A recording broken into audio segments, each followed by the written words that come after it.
Good morning, y'all. Morning. How's everybody? It's it's good. Doing good. Pouring, right?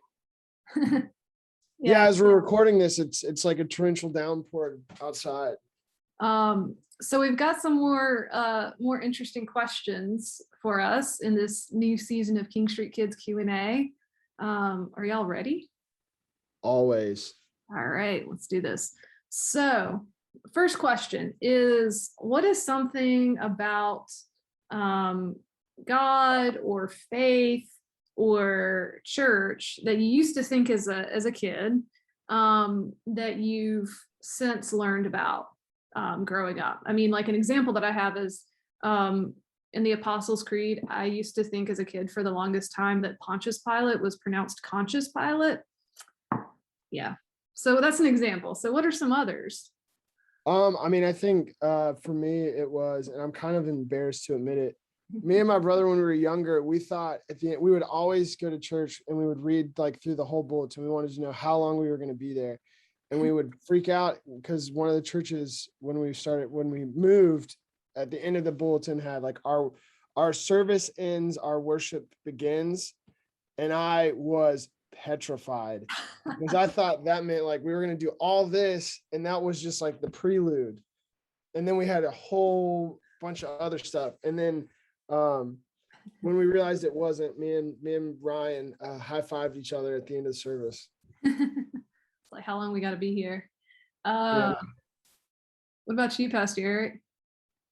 So I remember when I would go in, this was when we didn't have communion every week. And the first thing I looked at was the altar. If the table was set for communion, I was like, oh, we have to be here 10 extra minutes.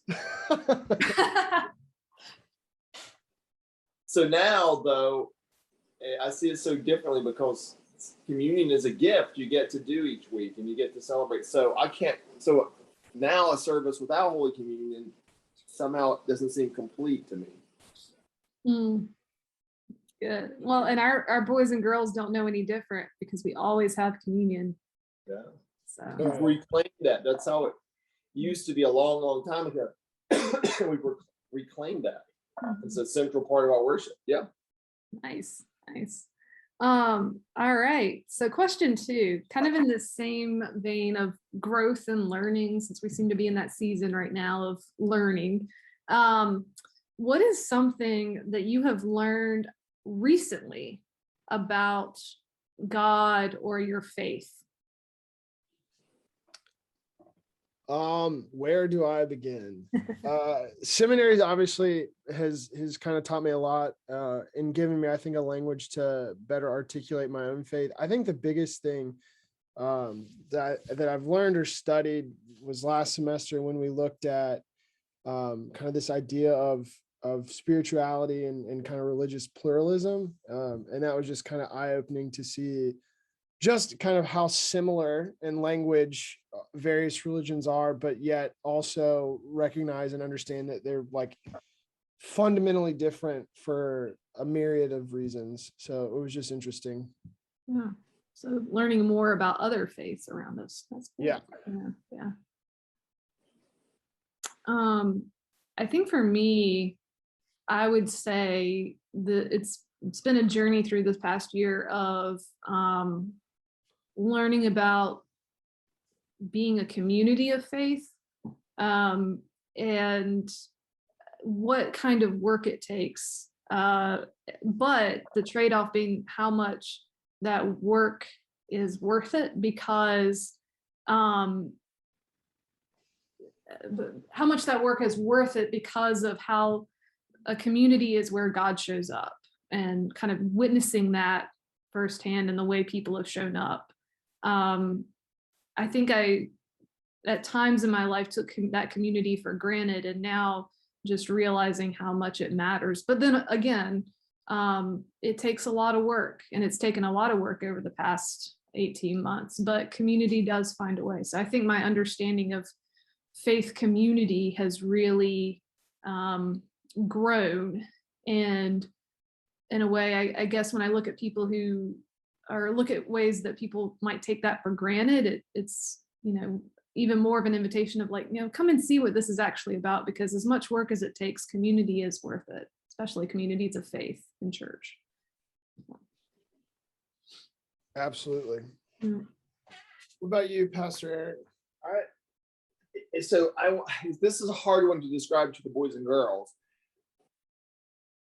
So when I was younger, I didn't have a deep, my understanding of God was a bit not as deep as I think as it is now. It's more mature, I think, now than it was. I think that a lot of the time, boys and girls, and I think a lot of adults, a lot of grown-ups too, think of God in their faith as more superstitious than a faith. That if I don't pray to God, or if I don't go to church, I'm going to make God mad and things are not going to go well in my life. Or I better do these things, or these bad things will happen. God, I don't think works that way at all. And church is not that way at all. Our faith in all of these things that come with being part of a faith community is a gift, like worship. Worship only makes your life richer and deeper, being with people, and not just what we do when we sing songs together and praise God. That's important, but that's not the most important thing that happens in worship.